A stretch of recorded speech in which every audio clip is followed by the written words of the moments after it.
55 സങ്കീർത്തനത്തിൻ്റെ 9 മുതൽ 15 വരെയുള്ള വാക്കിലാണ് ഈ സങ്കീർത്തനത്തിൽ നിന്ന് തുടർന്ന് നമ്മൾ പഠിക്കുവാൻ ദൈവസ്ഥനിൽ താല്പര്യപ്പെടുന്നത്.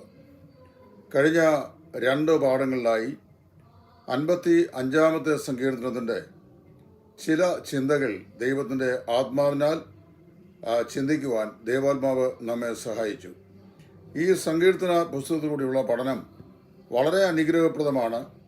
അതിൻ്റെ ഓരോ ലൈനുകളും പഠിക്കുമ്പോൾ നമുക്ക് വാസ്തവത്തിൽ കൂടുതൽ ദൈവികമാകുന്ന ശക്തി പ്രാപിക്കുകയും ആത്മീക അനുഗ്രഹങ്ങൾ നേടുവാൻ ഇടയായിത്തീരുകയും ചെയ്യുന്നുണ്ട്.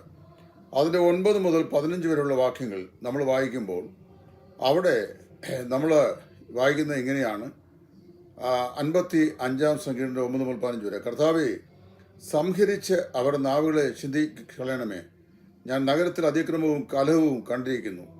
രാവും പകലും അവർ അതിൻ്റെ മതിലുകളിന്മേൽ ചുറ്റും സഞ്ചരിക്കുന്നു. നീതികേടും കഷ്ടവും അതിൻ്റെ അകത്തുണ്ട്. ദുഷ്ടത അതിന് നടുവിലുണ്ട്. ചതിവും വഞ്ചനയും അതിൻ്റെ വീതികളെ വിട്ടുമാറുന്നതുമില്ല. 12 വാക്യം, എന്നെ നിന്ദിച്ചത് ഒരു ശത്രുവല്ല, അങ്ങനെയെങ്കിൽ ഞാൻ സഹിക്കുമായിരുന്നു. എന്നെ നേരെ വമ്പ് പറഞ്ഞത് എന്നെ ഭയക്കുന്നതുമല്ല, അങ്ങനെയെങ്കിൽ ഞാൻ മറഞ്ഞുകൊള്ളുമായിരുന്നു. നീയോ എന്നോട് സമനായ മനുഷ്യനും എൻ്റെ സഖിയും എൻ്റെ പ്രാണസ്നേഹിതനുമായിരുന്നു. നാം തമ്മിൽ മധുര സമ്പർക്കം ചെയ്ത് ദേവാലയത്തിലേക്ക് പുരുഷാരവുമായി ദേവാലയത്തിലേക്ക് പോയല്ലോ. മരണം പെട്ടെന്ന് അവരെ പിടിക്കട്ടെ, അവർ ജീവനോടെ പാതാളത്തിലേക്ക് ഇറങ്ങട്ടെ. ദുഷ്ടത അവരുടെ വാസസ്ഥലത്തും അവരുടെ ഉള്ളിലും ഉണ്ട്. ഞാനോ ദൈവത്തെ വിളിച്ചപേക്ഷിക്കും, യഹോവ എന്നെ രക്ഷിക്കും. വാസ്തവത്തിൽ ഈ സങ്കീർത്തന ഭാഗം വളരെ അനുഗ്രഹിക്കപ്പെട്ട ഒരു സങ്കീർത്തന ഭാഗമാണ്. ഇതിൻ്റെ ഈ ഭാഗത്ത് ഈ എന്നെ നിന്ദിച്ചത് എൻ്റെ ശത്രുവല്ല, മറിച്ച് എൻ്റെ സ്നേഹിതനാണെന്നാണ് ദാവീദ് ഇവിടെ പറയുന്നത്. ജീവിതത്തിലെ ഏറ്റവും വലിയ പരിശോധനകളിൽ അത്യന്തം അസഹനീയമായ പരിശോധന എന്ന് പറയുന്നത് നാം സ്നേഹിക്കുന്ന, നമ്മെ സ്നേഹിച്ച, നമ്മൾ വിശ്വസിച്ച നമ്മുടെ സ്നേഹിതന്മാർ നമ്മെ തള്ളിപ്പറയുമ്പോഴാണ്.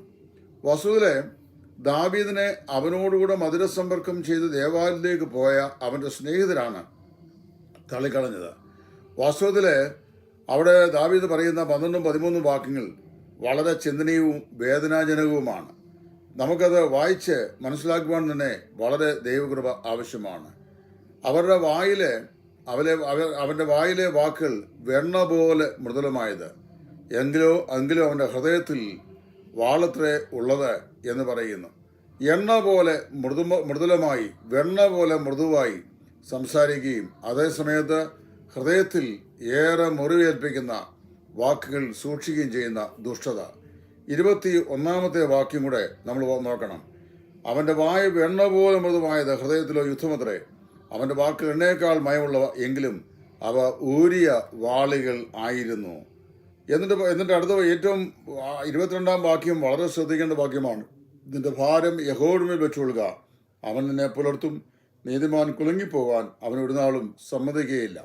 വാസ്തവത്തിൽ ഈ വാക്കുകൾ തന്നെ ഒറ്റിക്കൊടുത്ത 3.5 വർഷക്കാലം തന്നോടുകൂടെ സന്തത സഹചാരിയായി നിന്ന് യേശുക്രിസ്തു ചെയ്ത സകല ശുശ്രൂഷകൾക്കും സാക്ഷ്യം വഹിച്ച, അത്ഭുതങ്ങൾക്കും അടയാളങ്ങൾക്കും വീര്യപ്രവൃത്തികൾക്കും സാക്ഷി എന്ന ഇസ്കറിയത്ത യൂദ അവനെ അധർമ്മികളുടെ കയ്യിൽ ഏൽപ്പിച്ചു കൊടുത്തപ്പോൾ അവനോട് വേണമെങ്കിൽ ഈ വാക്യം കർത്താവ് ഉച്ചരിക്കാമായിരുന്നു.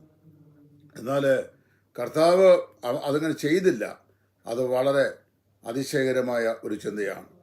പലപ്പോഴും നാം എന്ത് ചെയ്യുന്നു, നമ്മോടുകൂടെ മധുരസമ്പർക്കം ചെയ്തുകൊണ്ട് ഒന്നിച്ച് കൂട്ടായ്മയിലായിരുന്നവർ, ഒരേ അപ്പത്തിൻ്റെയും പാരപാത്രത്തിൻ്റെയും അംശികളായവർ, ഒരു പ്രാദേശിക സഭയിൽ ഒന്നിച്ച് ദൈവത്തെ ആരാധിക്കുന്നവർ, അവർ നമുക്കെതിരെ വെണ്ണ പോലെ വായ് കൊണ്ട് സംസാരിക്കുകയും എന്നാൽ ഹൃദയം കൊണ്ട് വല്ലാത്ത അതിക്രമം ചെയ്യുകയും ചെയ്യുന്ന ആളുകളാണ്.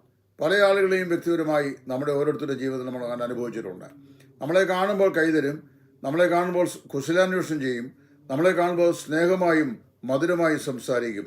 എന്നാൽ മാറിയെന്ന് നമുക്ക് വിരോധമായി മറ്റുള്ളവരോട് അവർ നമ്മോട് യാതൊരു നിലയിലും സഹകരിക്കാതിരിക്കത്തക്ക നിലയിലും അവർ നമ്മളെ വെറുത്തു പോകത്തക്ക നിലയിലും നമുക്ക് വിരോധമായി സംസാരിക്കും.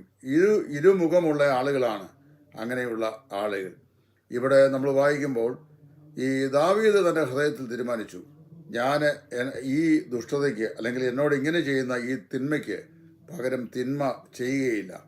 ഞാൻ എന്ത് ചെയ്യാൻ പോവാണ്, ദൈവസന്നിധിയിൽ എൻ്റെ കാര്യം ഫലമേൽപ്പിക്കുകയാണ്. 2 ആത്മീക പാഠങ്ങൾ ഈ ഷോർട്ട് വീഡിയോയിൽ നമുക്ക് പഠിക്കാൻ കഴിയുന്നത്. ഒന്നാമതായി നമ്മൾ മനസ്സിലാക്കേണ്ടത് നാം എല്ലാവരും മനുഷ്യരാണ്. നമ്മൾ ഇടപെടുന്നവരും നമ്മുടെ ഹൃദയം പകരുന്നവരും നമ്മുടെ സ്നേഹിതന്മാർ നമ്മൾ വിശ്വസിക്കുന്നവരും എല്ലാം മനുഷ്യരാണ്. രണ്ട്, അവർ ആ മനുഷ്യരായതുകൊണ്ട് ചില സമയത്ത് അവർ നമ്മെ ആഴമായി മുറിവേൽപ്പിച്ചു എന്ന് പറയാവുന്നതാണ്. എന്നാൽ എന്താ ചെയ്യണം? നമ്മുടെ പ്രശ്നങ്ങളെ കർത്താവിൻ്റെ സന്നിധിയിലേക്ക് ഫലമേൽപ്പിക്കുക. നമ്മൾ അവരെ മുറിപ്പെടുത്താതിരിക്കുക. ദാവീദ് തന്നെ 22-ാം വാക്യത്തിൽ പറഞ്ഞു, be careful not to hurt others. മറ്റുള്ളവരെ നമ്മൾ മുറിവേൽപ്പിക്കാതെ നമ്മെ തന്നെ സൂക്ഷിക്കുക. നാം മുറിവേൽക്കപ്പെടുന്നെങ്കിൽ നമ്മുടെ ഭാരം യഹോവയുടെ മേൽ വെച്ചുകൊള്ളുക. ഇവിടെ എന്താ വായിക്കുന്നത്? നിന്റെ ഭാരം യഹോവയുടെ മേൽ വെച്ചുകൊള്ളുക, അവൻ തന്നെ പുലർത്തും. നമുക്ക് വേണ്ടി ഭാരം ചുമക്കുവാൻ കഴിയുന്ന നല്ല മനസ്സുള്ള ഒരു നല്ല കർത്താവ് നമുക്കായി ജീവിക്കുന്നു. ആ നല്ല കർത്താവ് നമുക്കുണ്ടെങ്കിൽ നമ്മുടെ ഏത് സ്നേഹിതരും, നമ്മുടെ പ്രിയപ്പെട്ടവരും, നമ്മുടെ കുടുംബക്കാരും, നമ്മുടെ സഭാവിശ്വാസികളും ആര് തന്നെയായിരുന്നാലും, നാം സഹകരിക്കുന്നവരായിരുന്നാലും, അവർ നമ്മെ തള്ളിക്കളഞ്ഞാലും നമ്മളെ ഉപേക്ഷിച്ച് കളഞ്ഞാലും നമ്മെ ശത്രുക്കളെ കയ്യിൽ ഏൽപ്പിച്ചു കൊടുത്താലും ദൈവം നമ്മെ കൈവിടുകയില്ല. കർത്താവ് എല്ലായ്പ്പോഴും നമ്മളോട് കൂടെയുണ്ട്. എന്ന് മാത്രമല്ല, നമുക്ക് വാസ്തവത്തിൽ മറ്റുള്ളവരെ അനുഗ്രഹിക്കുന്നവരായിട്ടിരിക്കണം, അവരെ തള്ളിക്കളയുന്നവരായിട്ടല്ല. തള്ളിപ്പറയുന്നവരും തള്ളിക്കളയുന്നവരുമായ ധാരാളം ആളുകളുണ്ട്.